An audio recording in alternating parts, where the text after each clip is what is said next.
Criminology is a true crime podcast that may contain discussion about violent or disturbing topics. Listener discretion is advised.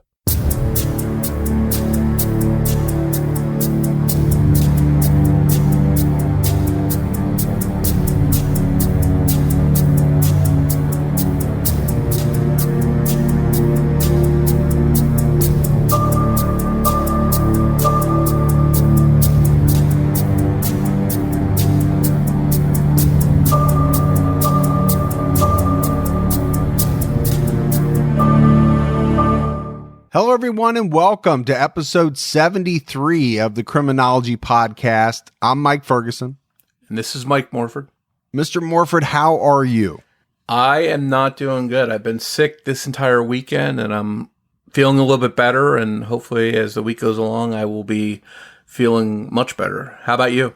No, I'm doing great, man. You got to get your immune system up. You got to get it revved up. Yeah, we've got a lot of stuff going around this house, and I blame it all on the kids. They bring stuff home, and I will say I remember back to when my kids were younger, and it was like they were bringing stuff from everywhere, everybody's house, other kids.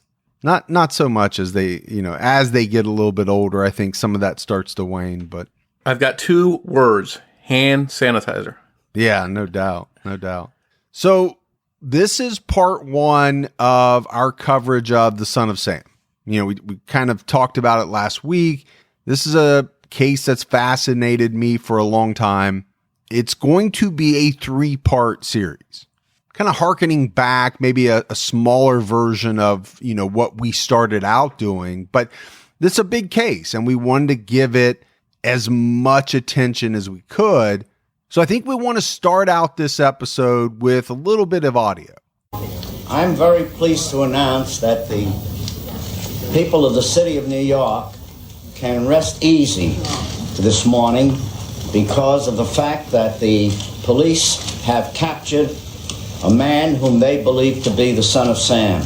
So that soundbite that you just heard, it's well known in the annals of true crime history.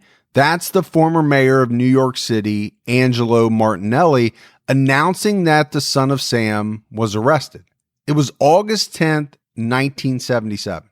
And we are releasing this episode on that anniversary. It marks 42 years to the day that Son of Sam was arrested. And again, this was such a big case, right, in true crime history. And luckily, there was an arrest because I think, Morf, you could make the case that this could have been another Zodiac. The two killers were similar in many ways. If the Son of Sam was not arrested and continued to be an unsolved case, I think it would be up there with Zodiac as far as unsolved goes. Yeah, I think there's definitely a lot of similarities between Zodiac and the Son of Sam murders. And the fact that the killers like to kill unsuspecting young people parked in secluded, quiet spots at night and taunted police with letters they mailed to the newspapers, just eerily similar. And when the arrest of David Berkowitz came in the Son of Sam murders, New York City breathed a sigh of relief. He was sent to prison for what will be the rest of his life, but there's some people that believe that he is just one piece of a puzzle and that he may not have acted alone. And we'll definitely explore that possibility as well. So I mentioned it. This is a big case. There's a lot to unpack. But before we get started, let's do our Patreon shout-outs. We had Louis Butler, Deanna Sylvester, Mary Hashagen, Emily, and Ginger Seaman. So a lot of great new support. We appreciate that. We appreciate all the continued support we get. Yeah, we've got some really great listeners, and we can't thank you enough. If you'd like to help support Criminology through Patreon, you can do so by visiting patreon.com/criminology. All right, Morf, we're diving right in. For a period of about 1 year, a callous murderer roamed the streets of New York City, targeting women and couples as they sat in their cars or walked along sidewalks. The New York Police Department was in a frenzy to catch this killer who, in the beginning, the press dubbed the .44 caliber killer, and who later called himself the Son of Sam. 24-year-old postal worker David Berkowitz was arrested for the murders and shootings, and became one of the most infamous serial killers in U.S. history. After his arrest, the reign of terror was finally over for New York. But in the wake of Berkowitz's arrest, the public would finally learn just how bizarre the story behind the Son of Sam was. And for some, unanswered questions remain to this day about the Son of Sam case. One of the victims of the shootings, Carl De Niro, who thankfully survived his ordeal, joined us to discuss what happened to him and the aftermath. And you'll hear from Carl later in this episode. So Carl had some really great things to say, and I think people are going to want to hear what details he has. And you'll hear from him not just in this episode, but the other episodes as well. New York City is comprised of 5 boroughs: the Bronx, Queens, Brooklyn, Manhattan, and Staten Island. All 5 boroughs are part of New York City, and each borough coexists with a respective county. The boroughs of Queens and the Bronx are concurrent with the counties of the same name, while the boroughs of Manhattan, Brooklyn, and Staten Island correspond to New York, Kings, and Richmond counties, respectively. The Son of Sam murders took place in the boroughs of the Bronx, Queens, and Brooklyn. Looking into David Berkowitz's upbringing and background helps to understand what went wrong and led him to commit murder. Elizabeth Betty Broder grew up in a Jewish family and married an Italian-American named Tony Falco in 1936. The couple had a daughter named Rosalind. The Falcos ran a fish market together until Tony left Betty for another woman. In 1950, Betty had an affair with a married man named Joseph Kleinman. Kleinman was a real estate agent. When she became pregnant 3 years later, he threatened to leave her if she kept the baby. But on June 1st, 1953, Betty gave birth to Richard David Falco, but immediately gave him up for adoption in order to maintain her relationship with Joseph Kleinman. The baby was adopted by Nathan and Pearl Berkowitz, and they changed his name to David Berkowitz. David was raised in a Jewish household and was bar mitzvahed at age 13 at Temple Adath, Israel, on the Grand Concourse in the Bronx. He attended Public School 77, and David was known as a prankster to his classmates. Nathan, David's adoptive father, ran a hardware store, and the family lived modestly in a small apartment in the Bronx. Growing up, David enjoyed baseball. He was hyperactive, spoiled, and some say he was a bit of a neighborhood bully. Although he had above-average intelligence, David showed no interest in school and therefore didn't perform well. When he was old enough, his parents told him that his biological mother had died giving birth to him, which caused him to feel guilty. He then became antisocial and aggressive, and at some point, obsessed with petty theft and setting small fires. Nathan and Pearl consulted at least one psychotherapist due to David's misconduct, but it never resulted in legal troubles or impacted his school records. On October 5th, 1967, Pearl Berkowitz died of breast cancer. David was only 14 years old, and he struggled with her death. It left him feeling like the women in his life always left him. He and Nathan moved into a new apartment, and it really wasn't that long after Pearl's death that Nathan remarried. David had a very strained relationship with both his father and his new stepmother, and he started to rebel even more. While David was still in high school, he and Nathan moved to Co-op City in the Northeast Bronx, where they lived in a 4.5-room apartment on the 17th floor of 170 Dreiser Loop.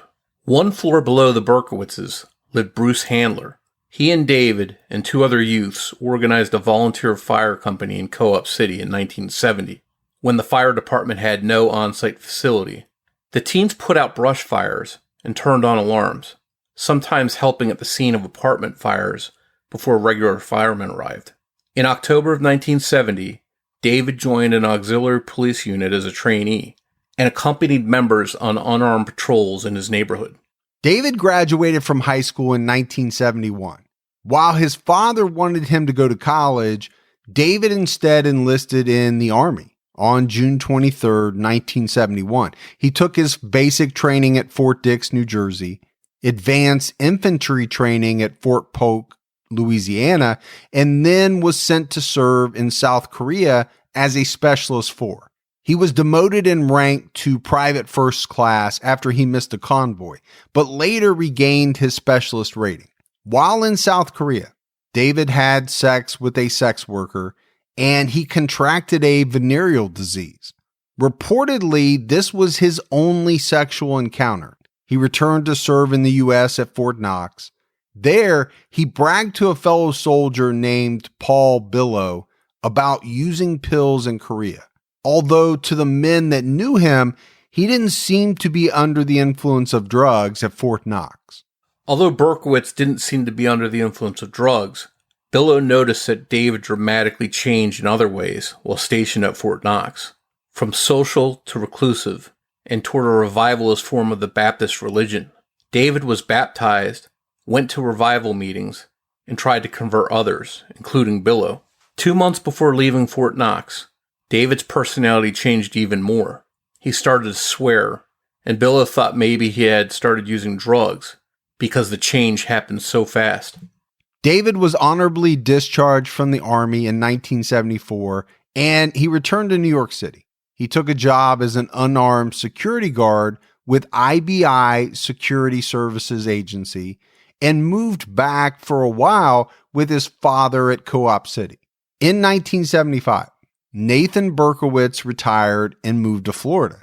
David stayed in New York City and moved into a studio apartment at 2161 Barnes Avenue in the Bronx for about 6 months. It was during this time that Berkowitz suffered from some sort of identity crisis, and he found out that his biological mother was still alive.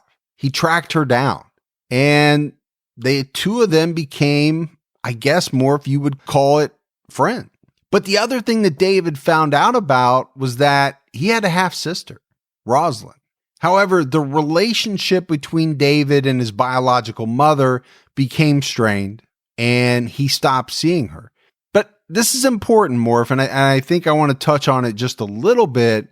I think it's a big moment in the life of David Berkowitz, right? He had been told all along by his adoptive parents that his biological mother was dead. He finds out that she's still alive. That's a monumental thing to happen in someone's life. He also finds out that he has a half sister. I just kind of want to, touch on it a little bit because I think it's huge. I think it's huge in the history of David Berkowitz, in his psychology. I think it has a major impact in his future. Yeah, I think you're right, because who he was, or who he thought he was, wasn't actually the case. He found out that his backstory wasn't true. So you have to wonder how that affected his psyche. Well, add on top of that his adoptive mother died, and he thought his biological mother was dead. He had this feeling that the women around him just kept leaving. So I think to find out that he had been living somewhat of a lie, I don't know if that's the right term, I do think it was a big deal. And I think when we look back to all the famous or infamous killers, a lot of them have issues surrounding relationships or lack of relationships with their mothers. Oh, yeah. I don't think there's any doubt about that. And a lot of the times it comes out that, it's this flawed relationship with their mother that drives them to want to hurt women. I think that's very well documented. Berkowitz struggled to fit in and began to try and find acceptance wherever he could, sometimes seeking out other people on the edge of society. As Berkowitz continued to struggle, dark thoughts and fantasies filled his mind. Later that year, on December 24th, 1975, David Berkowitz attempted to kill 2 women with a knife, Michelle Foreman and an unidentified female. Both women were hospitalized for stabbing injuries but survived. Michelle was treated for 6 stab wounds. David Berkowitz was never suspected of the stabbings, but the feeling of attacking someone and getting away with it gave Berkowitz a feeling of power, and his dark urges continued to spiral. In early 1976, David moved into an apartment in a 2-family home in New Rochelle, New York. This apartment was owned by Jack and Nan Casera. The home was located at 171 Coligny Avenue. He only stayed there a short time because he complained about their dog barking. David said the dog howled all night long, causing him to not be able to sleep. In April, Berkowitz, who by now had taken a job with the post office, rented a $230 a month apartment at 35 Pine Street in Yonkers. Next door to David lived a man named Sam Carr, and Sam Carr owned a black Labrador named Harvey. And once again, David claimed that he heard the dog howling. He would later say that he thought the howls were messages to him from demons. Berkowitz claimed that those messages told him to kill. David became convinced that both Sam and Harvey were possessed. David even shot Harvey, the dog, at one point, but the dog survived and continued to bark as if to torture David Berkowitz. So by this point, Berkowitz was angry. He was displaying symptoms that he was mentally ill, but he hatched a plan to take revenge on the city that he felt ignored and overlooked him. On July 29, 1976, 18-year-old Donna Loria and her friend, 19-year-old Jody Valenti, spent the night dancing at a local disco. Afterwards, Jody drove Donna home and double-parked her 2-door blue Oldsmobile Cutlass with the windows closed in front of the Loria family's 6-story apartment building, located at 2860 Beerer Avenue in the Westchester Heights section of the Bronx. Valenti lived nearby at 1918 Hutchinson River Parkway. Outside Donna's apartment building, Donna and Jody ran into Donna's parents. They were just getting home after an evening out, and the four exchanged hellos. Donna's parents told her not to be out too late, and they invited Jody to come inside their apartment, but she declined, and the Lorias went inside. And to me, Morf, that sounds like a perfectly reasonable exchange, right? Parents saying to their daughter, hey, don't be out too late. For one thing, this is late 1970s New York City. Not the safest place to be late at night. And what's that old saying? Nothing good ever happens after midnight? That is very true. I can attest to that from my younger days. The two girls chatted for a while longer about the summer and how they were going to spend it.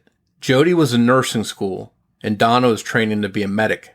About 15 minutes later, a man in a blue striped shirt came out of nowhere and within 8 feet of Jody's car.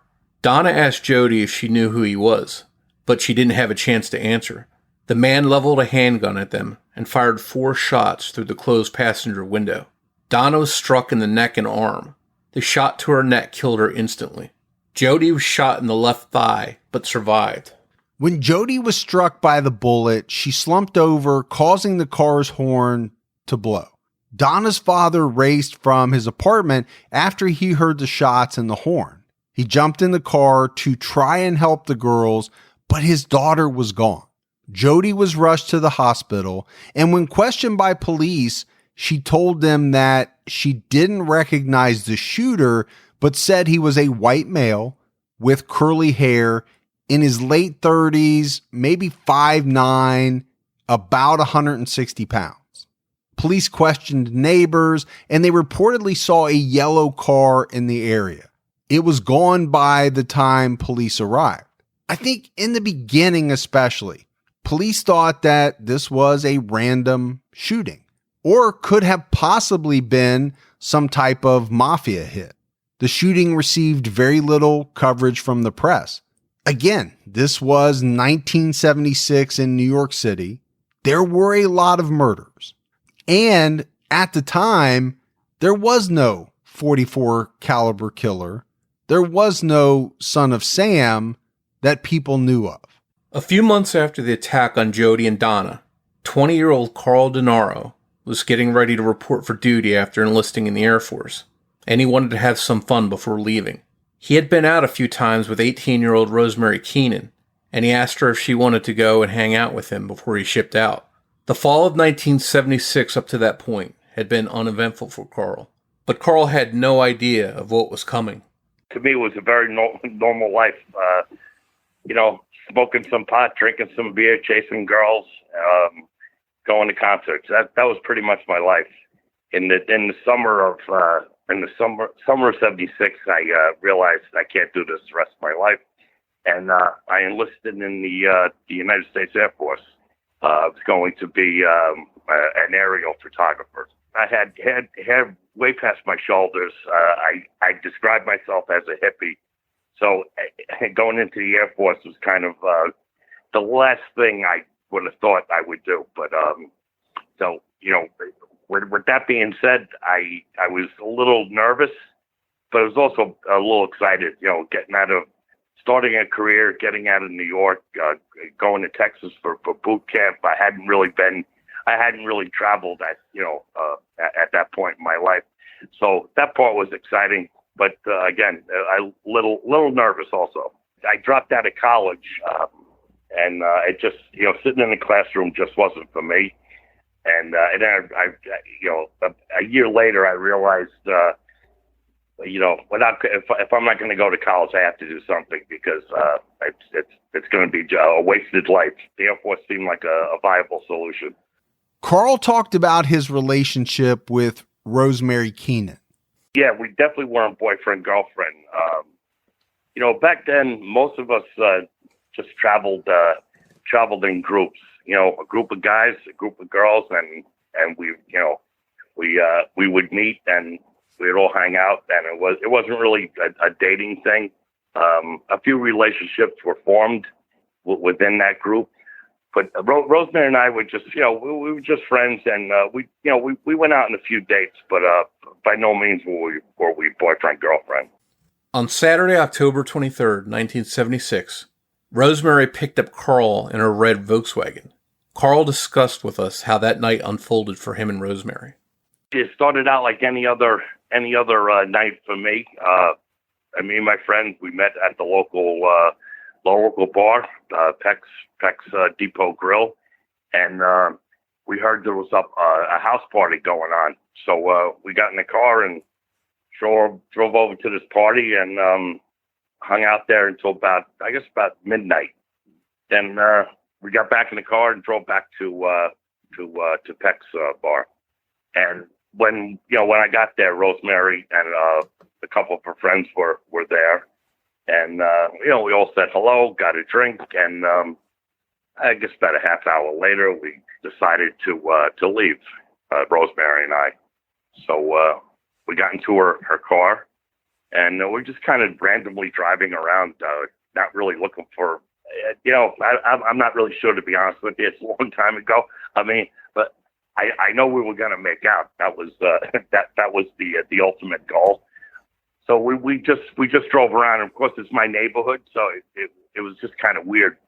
So we wound up on 159th Street and 33rd Avenue. We stopped at a stop sign, and I saw there was the street light was out. So I said, "Pull over there." So she pulled over there, and we started making out. And maybe 3, 4, no more than 5 minutes, everything changed. And Morf, I think it's very powerful to hear these details firsthand from Carl Denaro. He's walking us through that night, and we know what's coming, and there's no way to stop it. It's very strange because I don't remember, and to this day, I don't remember hearing anything or seeing anything. I didn't hear gunshots, although I found out later there was 5 shots taken at the car through the ballistics and found fragments of bullets. But I didn't hear anything. I knew I was hurt because the glass, back then Volkswagens were airtight, and so I guess when the burst bullet penetrated the car, all the windows blew out. So there was, little shards of glass all over the place, and embedded in my hands and my arms. I didn't know I was shot, but I knew we were in trouble. That's for sure, because I turned to her and said, let's get out of here. And then she started the car and drove down the street, and I passed out at the corner briefly for about 10 seconds. And when I came to, she was in a total panic because this wasn't her neighborhood. She didn't know where she was. So I directed her back to the bar that we started at, and she pulled in front of the bar. I got out of the car, walked into the bar, and the guy at the door said, Carl, you don't look too good. And I said, I don't feel too good. I said, I think the car exploded. So, in retrospect, obviously that makes no sense at all, but that's how I was feeling, and that's what I said. So with that, he sat me down, and my long hair was holding the blood in from the head wound that I didn't even know I had. And my shirt turned red in seconds, and everyone in the bar just looked and said, oh my God, we got to get him to the hospital. So back into a friend's car, we drove to Flushing Hospital emergency room. They started put me on a gurney and started picking bone fragments and glass shards and pieces of bullet out of the back of my head. But it's funny how some things you just go blank, and other things are as clear as if it happened yesterday. I don't remember. I remember getting into a car, but I don't remember the drive there. The next thing I remember is laying on my stomach on a gurney, and I kind of had my hands like in front of me, and I could feel the doctors and nurses, whatever, touching the back of my head. They had numbed it, so it was just kind of a weird feeling. But I knew something was going on back there. But every time the swinging doors into the emergency room would open, I could see my friends standing there, and I'd wave to them. Apparently, I didn't realize the severity of my injuries, and but I was, except for that 10 seconds that I passed out in the very beginning, I believe I was totally conscious for the next 3 hours, and I remember waving to my friends like I said, like it happened yesterday. Yeah, it's very strange. The pain didn't start until about 5 o'clock in the morning, and the shooting happened at around 2. After I finished in the emergency room, they brought me to get X-rays, and actually that's when the pain started. I remember the cold plate of they put up against whatever they're going to X-ray, which in this case was the back of my head. I remember it hurting, and the X-ray technician's like, "Oh, I'm sorry, this won't take long." And then I started getting sick, and I threw up bile, and I didn't know what bile was, so that freaked me out. I'm throwing up this green stuff, and I thought I was dying. And he said, "Don't worry, it's just bile. You'll be fine." And the next thing I remember was waking up in a hospital bed in a room with 5 other patients, and my head was wrapped in 10 miles of gauze. The way I understand it was the bullet that hit the back of my head actually went through the roof of the car. The ballistics tells me the shooter was probably 15 feet behind the car on the passenger side. So, if you recall, a Volkswagen Beetle kind of has like a curved arc roof. And I think that had something to do with blowing the bullet down before it actually hit me. It did put a nice hole into the top of the car. A fragment of the bullet that hit my head. It wasn't full on bullet. Carl was struck multiple times in the head by bullet fragments and had to have surgery to have a metal plate replace part of his skull. Luckily, Rosemary was not hit by any rounds, but she suffered from wounds caused by shards of broken glass. There were no witnesses to the shooting, no motive, and very little evidence. But Rosemary's father was a New York City detective who had been on the force for 20 years, and police pulled out all the stops to try and figure out who targeted the young couple and why. Police wasted no time before talking to Carl. Only hours after being shot, Carl was answering their questions. As I said earlier, I woke up. I'm in a, I guess they call it a ward, with five other patients. I have a splitting headache, as you can imagine. They would only give me Tylenol because it was a head injury, so they couldn't give me any kind of painkillers. And I'm not really sure of the time, but I'm going to guess it was around noon. It might have been earlier. Two guys walk into the room, and it didn't take me long to realize that the guy on the left was Mr. Keenan, Rosemary's dad. I had met him officially once, and I probably saw him 2 or 3 times. So, yeah. So I was like, oh, boy. And I knew he was a cop. So sure enough, him and his partner, Detective Blues, was, were on the spot asking me questions. And they wanted to know where it happened. And, of course, who did it? I said, I didn't see anything. And they said, where did it happen? And I told them 160th Street and 33rd Avenue. And they come back about, I don't know, an hour later, and they were really pissed off, and they threatened to arrest me, which you can only imagine the irony.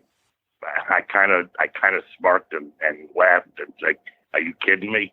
At this stage of the game, I really don't care what you do. Like I said, the pain was, I can't even describe it. It was the worst pain I've ever suffered. And here's these 2 cops telling me they're going to arrest me.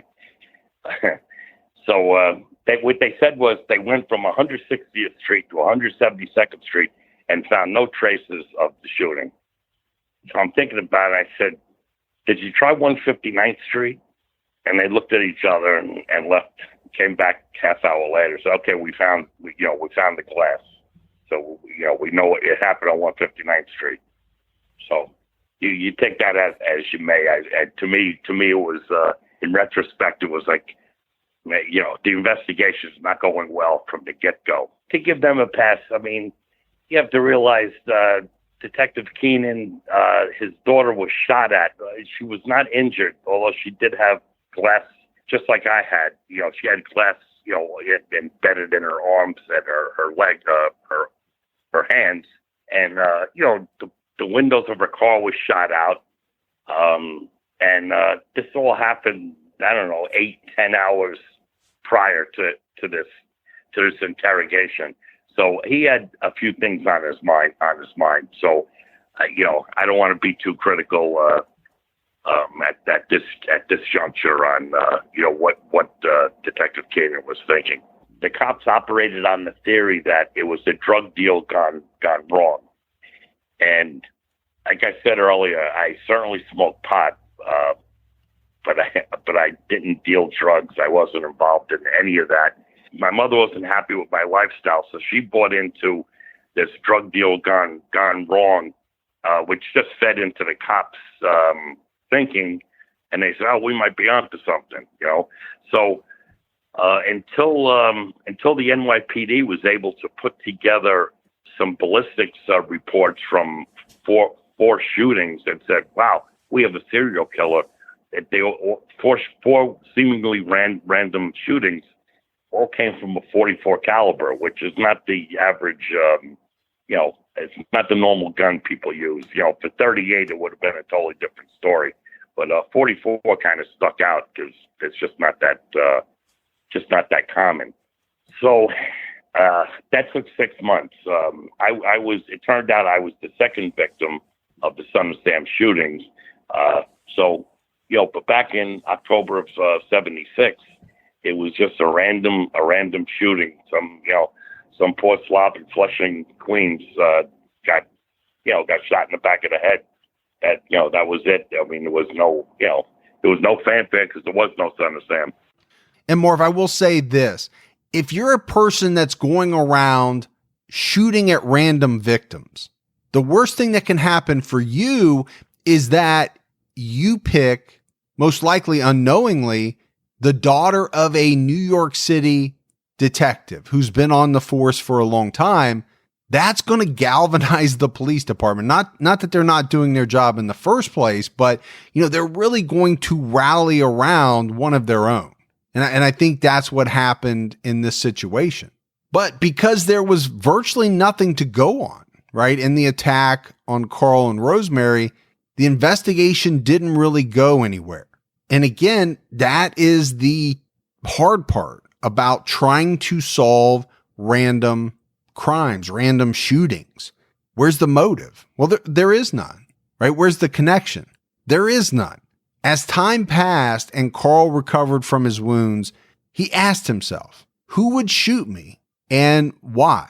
Carl became paranoid and he wondered, and I think rightfully so, if the person that had shot him was still out there and maybe was going to try to finish what he started. So it was 3 months of me not knowing who shot me or why, and would they come back, whoever it was, would they come back and finish the job? And I quickly convinced myself that wrong place, wrong time. That was based on absolutely nothing except, I think, self-preservation. I think I kind of convinced myself wrong place, wrong time to just make it easier for me to cope with life. But I definitely was a little bit nervous, as to like, why did this happen and who did it? And are they going to come back and finish the job? That was always running through my head. So in a recuperation period between getting out of the hospital the first time and waiting for January 20th to come along, so I was going to go back into the hospital to have a plate put in the back of my head to cover the hole, I would just sit in the living room of my mother's house and bored out of my mind. At this point, the pain had kind of gone away. I still had like a little bit of a constant headache, but it was one of those things you could live with. But but it was always there. And I happened to live on the corner of my mother's house. Was on a corner with a street light. So cars were constantly stopping in front of the house when the light turned red. And there was one day, this green car just kept showing up, and it would pull over and park, and it would take off and then come around and stop at the red light. And this went on for like 20 minutes, and I started getting really nervous. And it turned out the guy was waiting for his wife to come out of the doctor's office next door to us, so there was nothing to worry about. But it did put a little fear in me. I don't think you can imagine what Carl was going through looking at cars outside of his apartment and wondering if the person that shot you is out there someplace. That's got to be a very helpless feeling. And as you heard Carl mention, his case would eventually be connected to the Son of Sam case. Carl talked about finding out about his shooting being connected to the Son of Sam attacks. I started thinking about serial killers. Like, oh my God, this is like, talk about wrong place, wrong time. It's like, how did I wind up being a victim of a serial killer? It was a very weird feeling being thrust into this whirlwind of newspapers and the 6 o'clock news, and it was a wild time. And I have to admit, for a couple months, it was exhilarating and exciting. At this point, I was pretty much healed. I had started a new job in June of '77, so it was kind of like my life was almost back to normal. But I'm still in the middle of this crazy mayhem. The New York Post was publishing 15 pages a day of who's the serial killer, who is the 44 caliber killer, where is he going to strike next? And it got to the point where they had no more information. They would just kind of regurgitate the same information because people just couldn't get enough of the story. And the Daily News was doing the same thing. There's no doubt that the attempt on Carl's life affected him forever. He was unable to enter the Air Force after he was injured, and around his Queens neighborhood, he no longer felt like himself, but rather the kid that got shot by Son of Sam.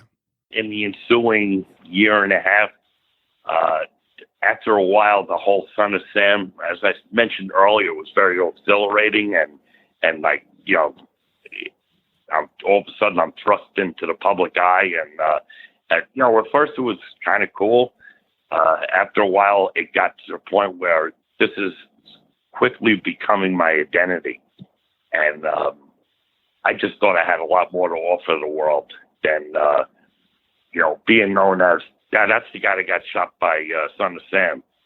And wherever I went, that would happen. I mean, in some cases, I'd walk into like a bar and the place would go quiet and you just hear whispering. And it was very disturbing to me. So much disturbing that I got rid of everything I had. I gave up my apartment. I gave my friends all the stuff in my apartment. I packed all my belongings into my Air Force duffel bag, and I moved to California just to get away from the whole thing. And I stayed in California for 2 years. I eventually came back to my neighborhood, to New York, and it was just kind of like something I had to do for my own self-preservation and my own sanity. And that's really when I started thinking about, all right, what am I going to do the rest of my life? So it was a long journey. We can't thank Carl enough for joining us and recounting what happened to him. And we'll hear more from him in part 3 of our Son of Sam coverage. And what he reveals in that episode may surprise some people. On November 27th, 1976, this was about 1 month after Carl and Rosemary were attacked, 16-year-old Donna DeMasi and her friend 18-year-old Joanne Lamino were walking to Joanne's house from a late-night movie in Bella Rose, Queens. When the girls arrived, they sat on the front porch. A man dressed in military fatigues approached them and started to ask for directions. But as he did so, he pulled a gun out of his waistband. The man began firing at the pair, and both girls were hit with 1 bullet each. The rest of the bullets that were fired had missed their mark. Fortunately, the girls would both survive, but their lives wouldn't be the same. Donna was shot in the neck, and Joanne was shot in the back, which shattered her spine, leaving her paraplegic, forcing her to live the rest of her life in a wheelchair. On January 30th, 1977, 26-year-old Wall Street worker Christine Freund and her boyfriend, 30-year-old John Deal, had gone to see the movie Rocky. Then they had eaten at the Wine Gallery restaurant. Afterwards, the two walked to John's car, which was parked in front of One Station Square opposite the Forest Hills Inn at the Long Island Railroad Station. The two were planning on going to Ridgewood Hall to attend a Masonic dance. This was about 12:30 a.m. John opened up the car. Then he leaned over and opened up Rosemary's door. He started the car. The engine was warming up. The two had kissed each other. I mean, this was a nice night, right, for this pair up to this point. Suddenly, without warning, the car windows shattered. A man standing just outside the car had shot 2 bullets through the car's passenger window. The young couple never saw a thing. Christine was struck twice, in the head above the ear and in the right shoulder. A 3rd bullet ricocheted off the car's windshield. After Christine was struck, her head slumped onto John's shoulder. John began yelling help, and he was in shock. At first, no one responded, but as people nearby began to investigate the shooting, they heard his cries for help and called police. But John didn't wait for help and drove his car a short distance away to the intersection at 71st Avenue and Burn Street, where he blocked traffic and got the help he needed. Christine later died at the hospital, but John wasn't injured. And again, there were no witnesses to the shooting. But despite not having any witnesses, after this shooting, homicide detectives started to put some of the pieces of the puzzle together. And they realized that the previous shootings were very similar to this one. A gunman approached the car, fired shots through the window. They also knew that all of the shootings were done with a .44 caliber gun. So at this point, Morf, police started to think they might have a madman on the loose. When word leaked to the press that some of these shootings might be related, the Queens District Attorney told the media, "We are checking into the possibility that cases with similar circumstances may have occurred in this borough and other boroughs over the past year or so, and whether there are any connections between those possibly similar cases and this one." Less than 2 months later, another shooting took place. The victim this time would be 20-year-old Virginia Voskerichian, who lived at 6911 Exeter Street in Flushing. She had transferred to Columbia University from Queens College the previous September. She chose Columbia for its reputation for Russian courses. She was close to an A student in these courses with a specific interest in Russian literature.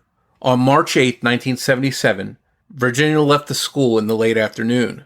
The reason why she left is a little unclear, but it's believed she left either because she had a late class or because she often worked at the library there after class. Virginia left the subway at the Continental Avenue station in Forest Hills, and she walked a few blocks along well-lit and heavily traveled Continental Avenue. She turned right on Dartmouth Street at about 7:30 p.m. Dartmouth Street was quite different from Continental Avenue. It was a dimly lit, quiet area, and one of the bulbs on the street lights was shattered. So that section of the street was almost entirely unlighted. So you would think that this may have made Virginia uneasy, but Virginia pressed on and walked through this area anyway. All of a sudden, an armed man confronted Virginia and started firing shots at her. She had only enough time to instinctually raise her textbooks up in front of her face in an attempt to protect herself. However, one of the bullets ripped through the books and struck Virginia in the face, killing her instantly. She had not been sexually assaulted or robbed. There was $35 in cash in her purse. When police investigated the murder, something immediately jumped out at them. Like the other victims we discussed, she was shot with a .44 caliber gun. The location where Virginia was killed was only a half a block from where Christine Freund was murdered. And more, if we've talked about the lack of motive. And here again, no sexual assault, no robbery. That makes it very tough for police. Essentially, what you have is a man walking up to people with no warning and opening fire. Those have to be some of the toughest cases to solve. But in Virginia's case, there was a witness who told police he had seen a pudgy youth running from the vicinity of the killing. Apparently, this man ran right by the witness and pulled a stocking cap low over his face and muttered, "Oh, Jesus," as he raced past. It was just the next day. Police said they were looking for a young man, 16 to 18 years old, in connection with the killing.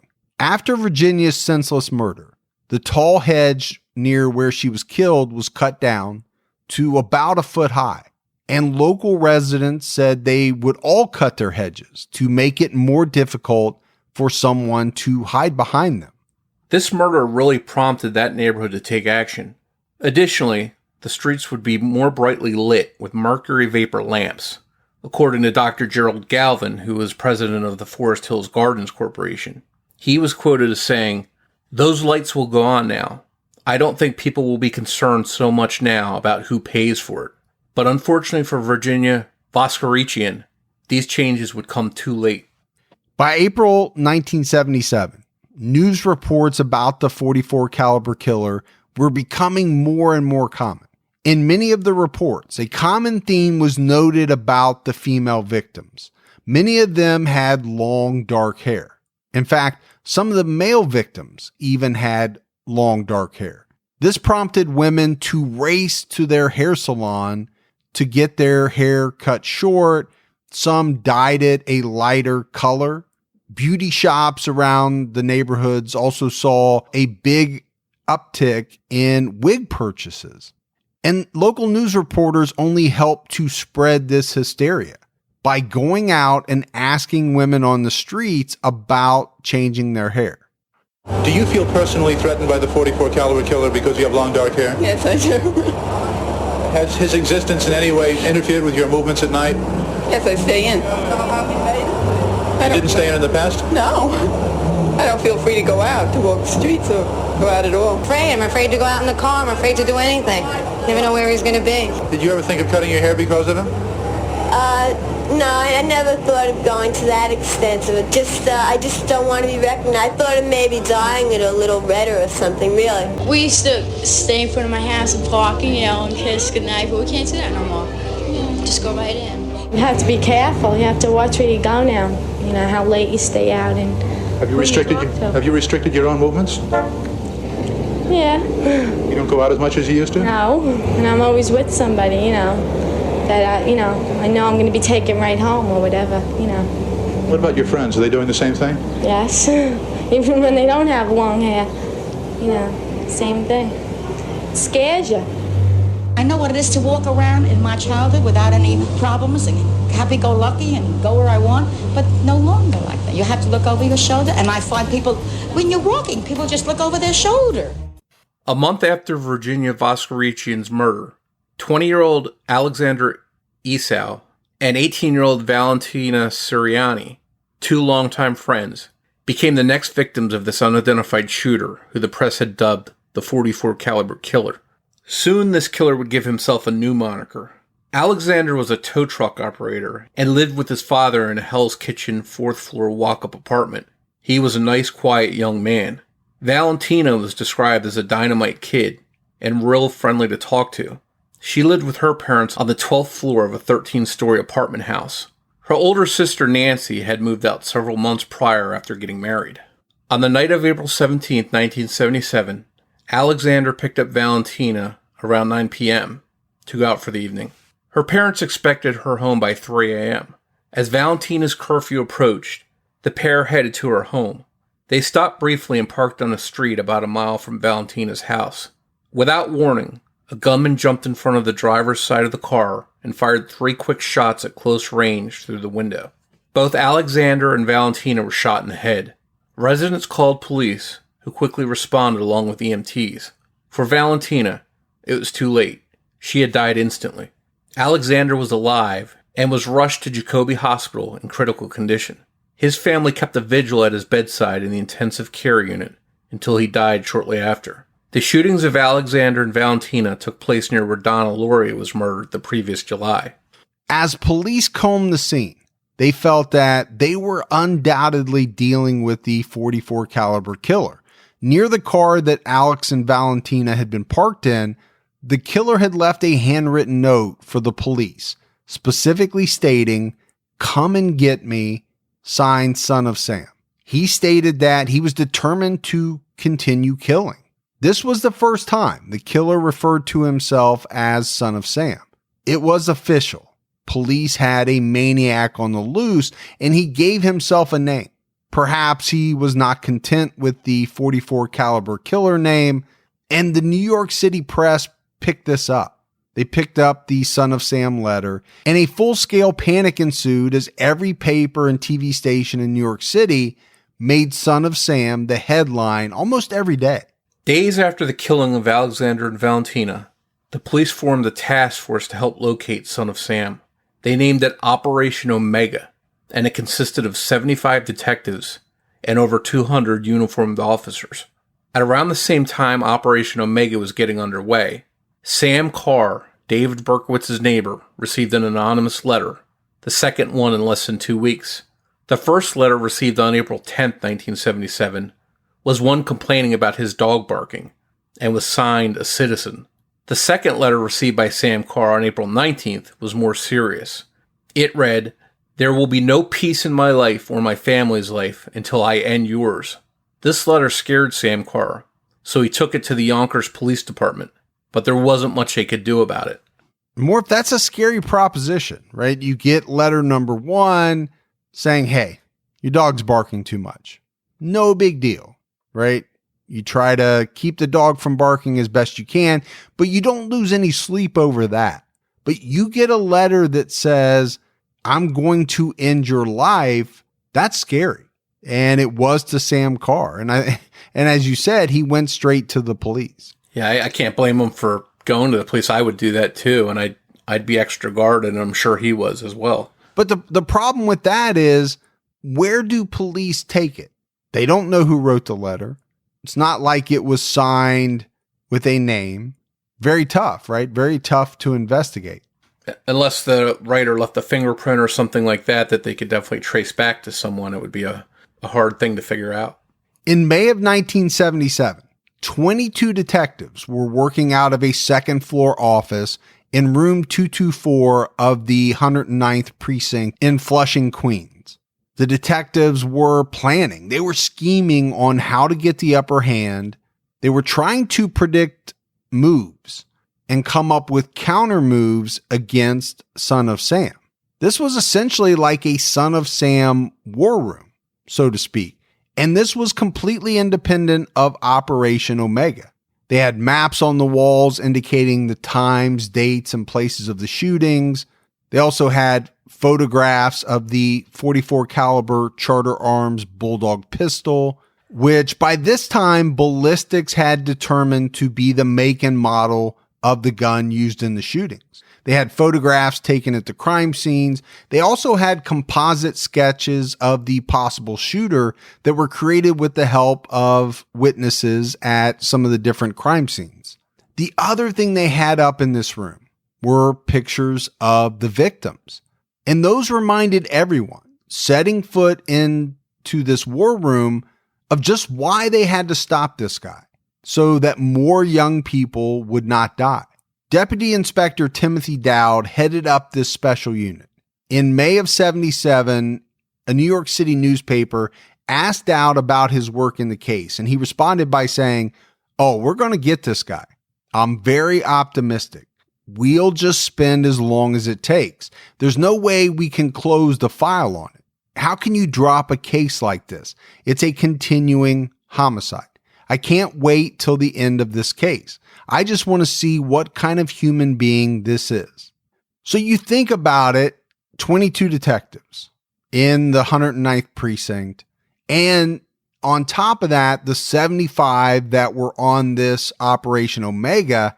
I don't think there's any doubt. Catching Son of Sam was of the utmost priority. During this time, police released a psychological profile of the killer, stating that he was neurotic and quite possibly a paranoid schizophrenic. There were religious aspects to the killer's thinking process, and hints that he believed he was a victim of demonic possession or compulsion. It also described him as being odd and shy. Detectives investigating Son of Sam were having a hard time leaving their work at the office. They constantly bounced ideas off one another, even when they were out grabbing a beer. They asked each other, "Why do you think he calls himself Son of Sam?" Or, "Has anyone checked the book of Samuel to see how many sons he had?" And, "Should we go through all the Sampsons and Queens in the Bronx where the killings took place?" These cops were working hard to identify a Son of Sam, but in a city of over 7 million people, the answer eluded them. But they kept brainstorming in an effort to catch the killer. Police assumed that the killer had a car, so they thought they could get the Department of Motor Vehicles to break out all the registrations by white males from the ages of 20 to 30 in the last couple of years in Queens and the Bronx. Then they could go through the registrations to check the handwriting against the note the killer left at the scene of the last killings. But detectives quickly learned that the DMV couldn't do that. The registrations were in alphabetical order, and there were 253,000 for Queens alone. Again, you know the police are desperate.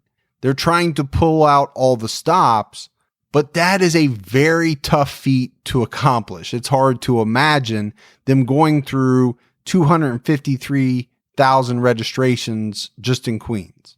It reminds me of the old days when they had to go through fingerprint file cards one at a time, comparing them to a suspect print that they found, and how pre-digital age, how hard a task that must have been.